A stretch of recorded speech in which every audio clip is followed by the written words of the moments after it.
નમસ્કાર મંતવ્ય ન્યૂઝમાં આપનું સ્વાગત છે। સૌરાષ્ટ્રથી સુરત સાથે હું છું ઇનર। તો શરૂઆત કરીશું જૂનાગઢથી। જૂનાગઢના ઝાલણસણ ગામના લોકોએ વિવિધ પ્રશ્નોને લઈને ગામ બંધ કરવા મામલે જો અત્યારે સવાલો ઊભા થઈ રહ્યા છે તો તેની વાત કરીએ। ગામ બંધ રાખ્યું હતું અને અહીં ગામ બંધ રાખીને મોટી સંખ્યામાં ગ્રામજનો ટ્રેક્ટરો લઈને કલેક્ટર કચેરી ખાતે ઉમટી પડ્યા હતા। તો ગૌશાળાની જમીન તેમજ ગામમાં જે આવારા તત્વો છે તેનો ત્રાસ અને સરપંચ ઉપર થયેલ ખોટા કેસ મુદ્દે રજૂઆત કરવામાં આવી હતી।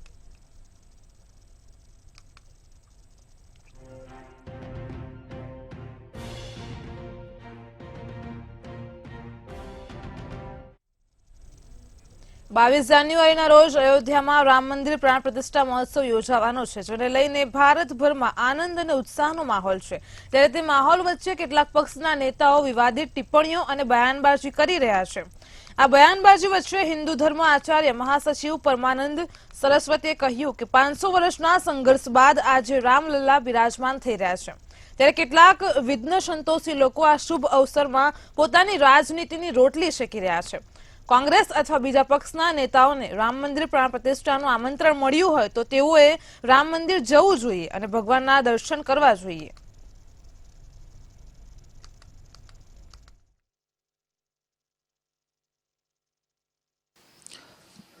22 જાન્યુઆરીના રોજ જ્યારે રામલલ્લા વિરાજમાન થવાના છે અયોધ્યામાં, ત્યારે તેની સામે અનેક જે વિવાદ ટિપ્પણીઓ થઈ રહી છે, ત્યારે આ ટિપ્પણીને લઈને હિન્દુ ધર્મ આચાર્ય સભાના મહાસચિવ અને સંયોજક શું કહી રહ્યા છે આપણે એમની સાથે જ વાત કરીશું। પરમાત્માનંદ સરસ્વતી, પરમાત્માનંદજી, કઈ રીતનું આપ જોવો છો કે જે રીતના અત્યારે એક બાજુ જ્યાં રામ મંદિરનું પ્રાણ પ્રતિષ્ઠા મહોત્સવ ચાલી રહ્યું છે, ત્યારે બીજી બાજુ અનેક નેતાઓ વિવાદિત ટિપ્પણીઓ કરી રહ્યા છે? વિવાદિત ટિપ્પણીઓની કોઈ આવશ્યકતા નથી। રામ મંદિર બની રહ્યું છે એના પાયામાં એક નગ્ન સત્ય છે કે એમાં રાજકીય સંકલ્પના, નેતૃત્વ શક્તિ હતી, જેને કહીને ઇંગ્લિશમાં પોલિટિકલ વિલ હતી। અને રામ મંદિર બનવાના આટલો બધો કાયદાકીય વિલંબ કર્યો એની પાછળ પણ એક રાજકીય વિલ હતી કે કેમ વિલંબ કરવો અને કેમ ના થવા દેવો। અને એટલાને સ્વાભાવિક છે કે જે પાર્ટી પોતાના એજન્ડામાં ખુલ્લમ ખુલ્લા આટલા વર્ષોથી લખતી હતી એ જ્યારે એની પોલિટિકલ વિલને લીધે કાયદાકીય રીતે, ન્યાયિક રીતે સફળ થઈ હોય તો સ્વાભાવિક છે કે એ લોકો એના પ્રાણ પ્રતિષ્ઠાનો હર્ષોલ્લાસથી એમાં જોડાય ને એમાં આગળ આવે। પણ એ આગળ આવે ને એ લોકોના વોટ અને અમે રહી જઈએ, આવું ગણિત હું માનું છું છે અને માટે વિરોધ છે। વિરોધ હું માનું છું એક માત્ર ઇલેક્શન અને વોટ બેંકના દ્રષ્ટિકોણથી છે, શ્રદ્ધા અને આસ્થાથી નથી। કારણ કે એ લોકો જ્યારે એમ કહી રહ્યા છે કે અમે શંકરાચાર્યને આગળ કરીએ તો એ પણ હિન્દુ છે। હિન્દુનું જીવન રામ વગર શક્ય જ નથી। હિન્દુના ખૂણે ખૂણે જીવનચર્યા સવારે રામ રામ છે અને સાંજે રામ રામ છે અને મરીએ ત્યારે હે રામ જ છે। એટલે હિન્દુ સમાજ રામ વગર જીવી જ ના શકે। અને જો એ લોકો પોતાની જાતને હિન્દુ ગણાવતા હોય તો આનો વિરોધ થવો ના જોઈએ। પણ મેં કહ્યું તેમ કંઈક અવિચારને લીધે, અણસમજને લીધે કે બીજી અગ્રિમતાને લીધે, certain other priorities, so you keep compromising this, એને લીધે આ વિવાદ ઊભો કરી રહ્યા છે। ખાસ તો શંકરાચાર્યજીના નિવેદન બાદ પણ ક્યાંક એ લોકો કોંગ્રેસના જે આગેવાનો છે એવું કહી રહ્યા છે કે શંકરાચાર્યજી નથી જઈ રહ્યા એટલે અમે નહીં જઈ। શું લઈને ક્યાંક જે મંદિર છે તે આખું નથી બન્યું? તો શંકરાચાર્યજી નથી જયા એટલે તમે નથી જતા તો એનું અનુસરણ કરો। હું એટલું ઈચ્છું કે શંકરાચાર્યજી જે કામ કરે છે તો કરો। આ બધા જ શંકરાચાર્યો જે આદિવાસી ક્ષેત્રમાં જઈને આદિવાસીઓને પુનરુત્થાન કરવું, એમને ધર્મમાં સ્થાપિત કરાવવાના કામ કરે છે, એ કરવા નથી। એટલે જેને કહે ને સગવડીયો ધર્મ છે। શંકરાચાર્યજી નથી જઈ રહ્યા એનું મુખ્ય કારણ વ્યવસ્થાનો સવાલ છે, એનું મુખ્ય કારણ શાસ્ત્ર નથી। આટલા બધા લોકોની અંદર એમની વ્યવસ્થા ન સચવાય। કારણ શું, પીઠાધિપતિ અમુક મર્યાદા સાચવવાની હોય છે, એ મર્યાદા ન સચવાય એટલા માટે અત્યારે નથી જઈ રહ્યા। પણ એને આખો કલર એવો આપવો કે તમે કરો છો ખોટું છે, એને નવો રંગ આપવો અને માટે અમે એ નથી જતા, માટે અમે નથી જતા, આ હું માનું છું કે રાજકીય દાવપેચમાંનું એક રમતનું એક પેચ છે। આની સાથે ધર્મને કોઈ લેવા દેવા નથી, આની સાથે એમની આસ્થાને કોઈ લેવા દેવા નથી અને એટલા માટે હું આને સ્વીકારતો નથી। ચોક્કસથી આ હતા આપણી સાથે હિન્દુ ધર્મ આચાર્ય સભાના મહાસચિવ અને સંયોજક પરમાત્માનંદ સરસ્વતી કે જો જણાવી રહ્યા છે કે કોંગ્રેસ માત્ર ને માત્ર વિવાદ ઊભી કરી રહી છે. વિવાદને લઈને તેઓએ અનેક જે કહી શકાય કે જે પોતાનું જે નિવેદન આપ્યું કે રામ સેતુમાં પણ આ જ પ્રકારનું વિઘ્ન છે તે કોંગ્રેસે પાડ્યું હતું અને ખાસ તો આ પ્રકારના વિવાદોને લઈને લોકોએ ક્યાંક તેને સમર્થન ન કરવું જોઈએ. વીર નિર્મળ દક્ષિણ ગુજરાત વિશ્વવિદ્યાલય દ્વારા અયોધ્યામાં રામ મંદિરના પ્રાણ પ્રતિષ્ઠાના ઉપલક્ષ્યમાં શ્રી રામોત્સવની ઉજવણીનું આયોજન કરવામાં આવ્યું છે. તો આ 7 દિવસ ચાલનારા રામોત્સવનું ઉદ્ઘાટન વીર નિર્મળ દક્ષિણ ગુજરાત યુનિવર્સિટીના કુલપતિ ડોક્ટર કિશોરસિંહ ચાવડા દ્વારા કરવામાં આવ્યું હતું. આ રામોત્સવમાં દરરોજ અલગ અલગ કાર્યક્રમ જેવા કે પારંપરિક ગરબા, શાસ્ત્રીય નૃત્ય નાટિકા અને જનજાતિ નૃત્યનું આયોજન કરવામાં આવ્યું છે. તેમજ 21 જાન્યુઆરીએ ગીતાબેન રબારીના લોકડાયરા બાદમાં મહાઆરતીનું આયોજન કરવામાં આવ્યું છે. તો 22મી જાન્યુઆરીના દિવસે રામ રથયાત્રા બાદ અયોધ્યાના શ્રી રામ મંદિરની પ્રાણ પ્રતિષ્ઠા જીવંત પ્રસારણ કરાશે.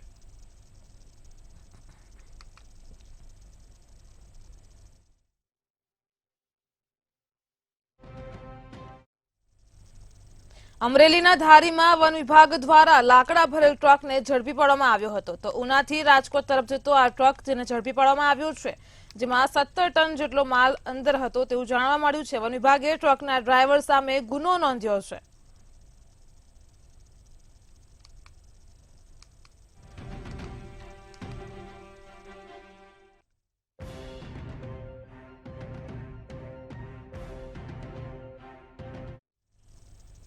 સુરતના સરથાણા વિસ્તારમાં ઉત્તરાયણ નિમિત્તે પોલીસ અને લોકો વચ્ચેની મગજમારીનો વિડીયો સોશિયલ મીડિયામાં વાયરલ થયો હતો, જેમાં પતંગની દોરી ખરાબ નીકળતા આ દોરી ઘસનાર અને ગ્રાહક વચ્ચે બબાલ થઈ હતી, જેથી પોલીસ ત્યાં આવી પહોંચી હતી. ત્યારે આ સમગ્ર બબાલનો વિડીયો વાયરલ થયો છે.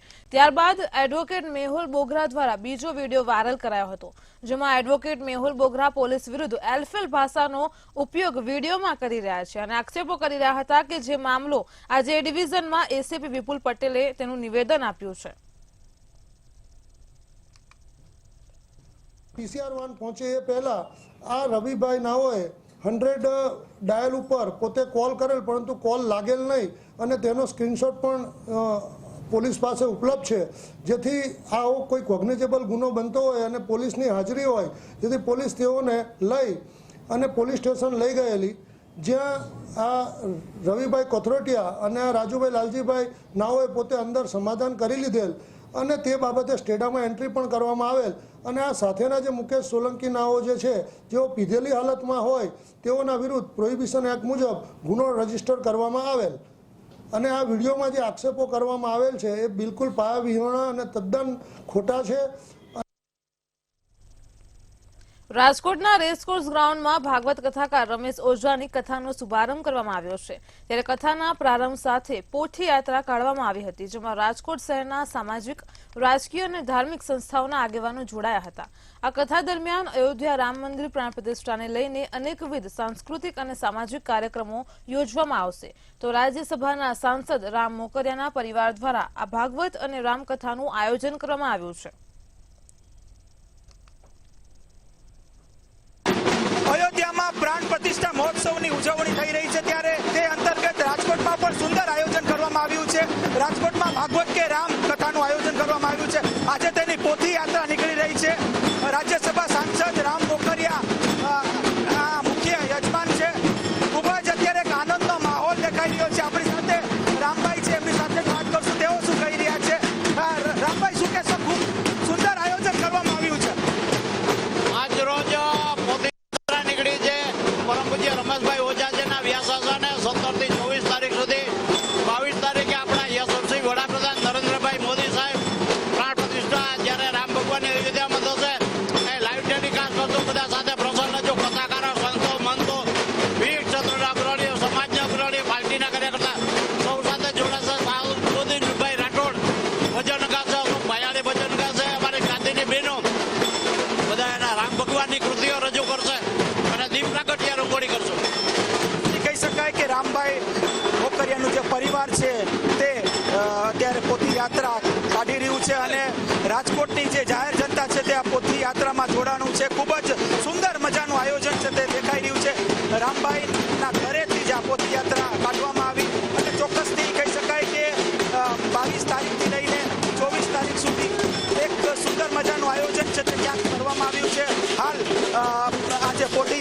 તે કાઢવામાં આવ્યું છે અને આ પોદયાત્રા ત્યાંનું પૂજન થશે રેસકોર્સ ગ્રાઉન્ડમાં અને ત્યારબાદ ભાઈ શ્રી રમેશભાઈ ઓઝા દ્વારા આ જે કથાનું જે છે શરૂઆત થશે. કેમેરા પર્સન લલિત વ્યાસ સાથે ધ્રુવ કુંડલ, રાજકોટ. ભાવનગરથી એક મહત્વના સમાચાર સામે આવી રહ્યા છે. તો ભાવનગરમાં જાહેરમાં જ એક યુવક પર હુમલો કરાયો છે. વાત કરવામાં આવે તો શહેરના બોરતળાવ વિસ્તારમાં આ ઘટના બની છે. અહીં ગઢેચી રેલવે ફાટક પાસે યુવક પર હુમલો કરાયો છે. તો કામ પર જઈ રહેલા યુવકને ઘેરીને તેને માર મરાયો છે. વિપુલ નામના યુવક પર 3 થી 4 લોકોએ હુમલો કર્યો છે.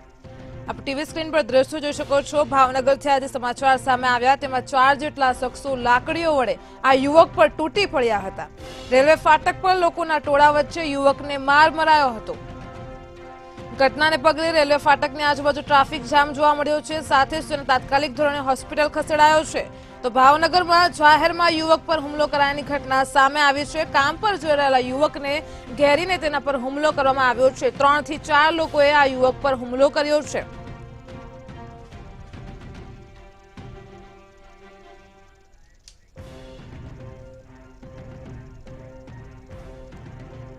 તો આજ મુદ્દે અમારી સાથે સંવાદદાતા હિરેન ચૌહાણ લાઈવ જોડાઈ ગયા છે. તો જી હિરેન, જેવી રીતે ભાવનગરથી આ કિસ્સો સામે આવ્યો છે કે જાહેરમાં એક યુવક પર હુમલો કરાયો છે, શું છે સમગ્ર વિગત? જી ચોક્કસ જણાવતો, ભાવનગર બોરતળાવ પોલીસ સ્ટેશન વિસ્તારમાં ખાસ કરીને જે કાયદો અને વ્યવસ્થા કથળી હોય તેવું લાગી રહ્યું છે. ત્યાં આગળ જે વિસ્તાર આવતા હોય છે ત્યાં અસામાજિક તત્વો હોય કે કોઈ પણ વ્યક્તિને કાયદા અને પોલીસનું ડર જ નથી તેવા જે દ્રશ્યો છે એ છાસવારે સામે આવતા હોય છે. ત્યારે કહી શકાય કે આજે બપોરના સમયે વિપુલ નામનો શખ્સ જે ભાવનગરના કુંભારવાડા વિસ્તારમાં રહે છે અને ભાવનગર કુમદવાડી આરટીઓ સર્કલ વિસ્તારમાં કામ કરે છે, તે બપોરના સમયે જ્યારે ઘરેથી જમીને પરત કામ પર ફરી રહ્યો હતો ત્યારે રેલવે ફાટક બંધ હતું. ત્યાં આગળ તે ઉભો હતો ત્યારે અચાનક જ 4 થી 5 લોકો લાકડીઓ લઈને તેની ઉપર તૂટી પડે છે અને 50 થી 60 જણાનું લોકોના વચ્ચે આ યુવકને બેરહેમીથી મારવામાં આવે છે. તમામ દ્રશ્ય છે તે કોઈ ત્યાં આગળ ઉભા રહેલ વ્યક્તિએ પોતાના મોબાઈલમાં કેદ કર્યા હતા અને આ વિડીયો જે છે તે વાયુ વેગે વાયરલ થયો હતો. પરંતુ જે રીતના યુવકને માર મારવામાં આવ્યો છે, આટલા લોકોની વચ્ચે માર મારવામાં જાહેરમાં આવે છે ત્યારે આ તમામ લોકો છે તેને કાયદા અને પોલીસનો ડર નથી એવું જ દ્રશ્ય દેખાડી રહ્યા છે. આ જે વિપુલ નામનો યુવક છે તેને ઈજાઓ પહોંચી હતી, પરંતુ જે રીતના ફાટક બંધ હોવાથી 108 પણ સમયસર તેને પિકઅપ નથી કરી શકી. બીજી તરફ પોલીસ ના ઉપર જે એવા પણ સવાલો ઉઠે છે કે પોલીસ ત્યાં ઉભી હતી પરંતુ ટ્રાફિકની જે દૂર કરવાની વાત હતી તે પણ નહોતી થઈ રહી અને જે યુવક છે ત્યાં અડધી કલાક જેવો ત્યાં આગળ રહ્યો હતો. બીજી તરફ જે રીતના જે કુંભારવાડા વિસ્તાર છે, બોરતળાવ પોલીસ સ્ટેશન નીચે આવતો આ જે વિસ્તાર છે ત્યાં તાજેતરમાં જ દરરોજ એક ઘટના આવતી હોય છે. તાજેતરમાં એક રત્ન કલાકારે પોતાના મેનેજરને માર માર્યો હતો ત્યારે ફરી એક વખત આવા દ્રશ્ય છે તે સામે આવ્યા છે. ત્યારે ચોક્કસ કહી શકાય કે બોરતળાવ પોલીસનો જે પ્રભાવ હોવો જોઈએ અસામાજિક તત્વ ઉપર તે નથી રહ્યો. અસામાજિક તત્વ છે તે ખુલ્લે આમ ગુંડાગર્દી કરતા નજરે ચડે છે. જી હિરેન, સમગ્ર માહિતી આપવા બદલ આભાર. તો જેવી રીતે અમારા સંવાદદાતાએ જણાવ્યું, ભાવનગરમાં હવે જે અસામાજિક તત્વો છે તેમને પોલીસનો કોઈ ડર રહ્યો નથી. ત્યારે જે આ ઘટના બની છે તે દરમિયાન 50 થી 60 લોકોની વચ્ચે આ વિપુલ નામના યુવકને માર મારવામાં આવ્યો છે. 4 શખ્સોએ આવીને તેને લાકડી વડે માર માર્યો હતો. તો ગઢેચી રેલવે ફાટક પાસે યુવક પર હુમલો કરાયાની ઘટના સામે આવી છે.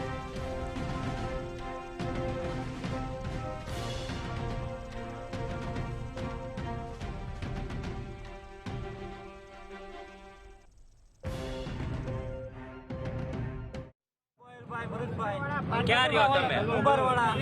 શું બનાવ બન્યો હતો? અહીંયા મારવા આવ્યા એક છે ગોપાલ, એક છે ભરવાડ, 4 છે ભરવાડ. બીજું કોણ કોણ હતા? એક છે ગોપાલ અને એક છે લાલો કરીને રહે છે. કેટલા જણા હતા? 3-4 જણા હતા. એટલે જૂની અદાવત કરે તમારે? તલવાર ને ધોકા ને એવું હતું સાહેબ. જૂની અદાવત કરે તમારે? હા. શું અદાવત? જૂની અદાવત નથી. હાલો.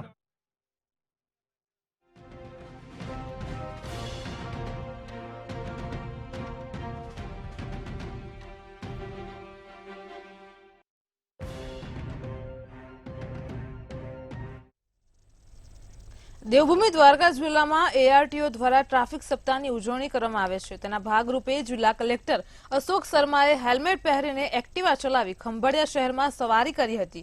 તો જામખંભાળિયા ખાતે ટ્રાફિક સપ્તાહની ઉજવણી કરવામાં આવી રહી છે, ત્યારે જિલ્લા કલેક્ટર અને ડીડીઓ સાથે એક્ટિવા પર હેલ્મેટ પહેરી ડબલ સવારી કરી જામખંભાળિયા શહેરમાં એક્ટિવા ચલાવી હતી અને લોકોને બાઇક તેમજ સ્કૂટર ચલાવતી વખતે હેલ્મેટ પહેરવું અને નિયમોનું પાલન કરવાના સંદેશા સાથે જ હેલ્મેટ સાથે તેઓ એક્ટિવા પર સવારી કરીને લોકોને સંદેશો આપ્યો હતો.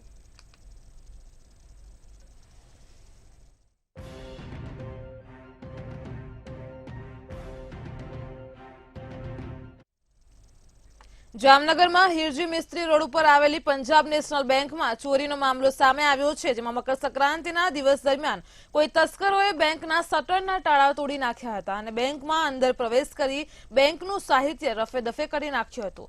ત્યારબાદ સ્ટ્રોંગ રૂમની દિવાલને તોડવાનો પ્રયત્ન કર્યો હતો, પરંતુ તેમાં નિષ્ફળતા મળી હતી. આ મામલે જામનગર પોલીસે ફરિયાદ નોંધીને તાત્કાલિક શોધખોળ શરૂ કરી છે. તો જેમાં સીસીટીવીના આધારે પોલીસે ગણતરીના કલાકોમાં જ ચોરી કરવા ઘૂસેલા નેપાળી શખ્સની ધરપકડ કરીને આગળની તપાસ હાથ ધરી છે.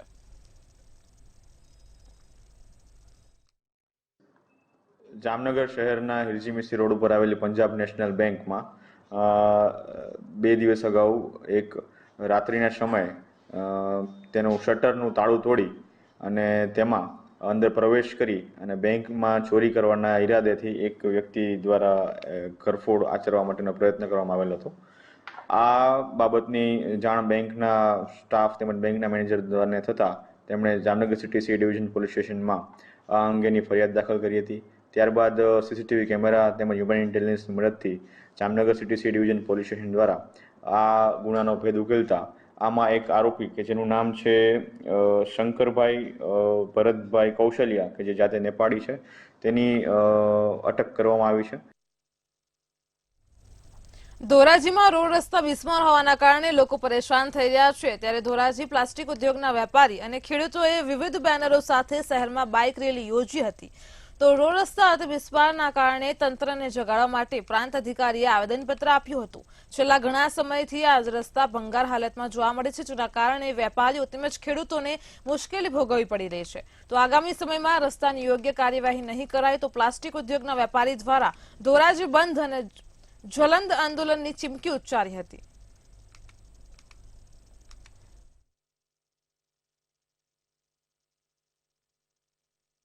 ધોરાજીને જોડતા તમામ રોડ રસ્તા બાબતે ડેપ્યુટી કલેક્ટર શ્રીને એક આવેદન પત્ર આપેલું છે. આ અમે કલેક્ટર સાહેબને રજૂઆત કરેલી છે. જો 15-20 દિવસની અંદર આ રોડ રસ્તાના કામ ચાલુ નહીં થાય તો અમે ગાંધી ચડિયા માર્ગે જલદ કાર્યક્રમો આપીશું અને જરૂર પડશે તો અમે ધોરાજી બંધનું એલાન પણ આપીશું. આ ધોરાજીના 2-3 વર્ષથી આ ધોરાજીની તમામ પ્રજા અને ધોરાજીના આજુબાજુના ગ્રામ્ય વિસ્તાર જે ધોરાજીની અંદર ખેડૂતો છે, ખરીદી કરવા માટે જે લોકો આવતા હોય એ તમામ લોકો આ રોડ રસ્તાના હિસાબે ત્રાહિમામ પોકારી ગયા છે. દ્વારકાના જામખંભાળિયામાં કારમાં આગ લાગવાની ઘટના સામે આવી છે. તો ટ્રાફિકથી ધમધમતા વિસ્તારમાં કારમાં આગ લાગવાથી અફરાતફરીનો માહોલ છવાઈ ગયો હતો. ત્યારે સમય સૂચકતા સાથે ડ્રાઈવરે બ્રેક મારીને કારને સાઈડમાં થંભાવી હતી. ફાયર વિભાગે ઘટના સ્થળે પહોંચીને આગને કાબૂમાં લીધી હતી. ત્યારે શોર્ટ સર્કિટના કારણે આગ લાગી હોવાનું અનુમાન સામે આવ્યું છે.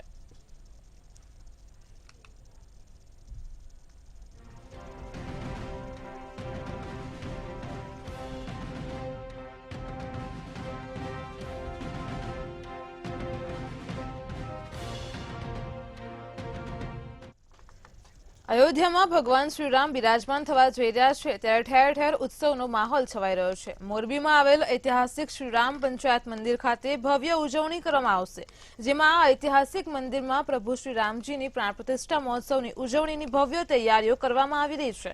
ત્યારે આગામી 22મી જાન્યુઆરીના રોજ અહીં સવારથી જ મહાઆરતી, યજ્ઞ તેમજ મહાપ્રસાદ અને અયોધ્યામાં યોજાનાર કાર્યક્રમનું LED સ્ક્રીનમાં લાઈવ ટેલિકાસ્ટ પણ બતાવવામાં આવનાર છે.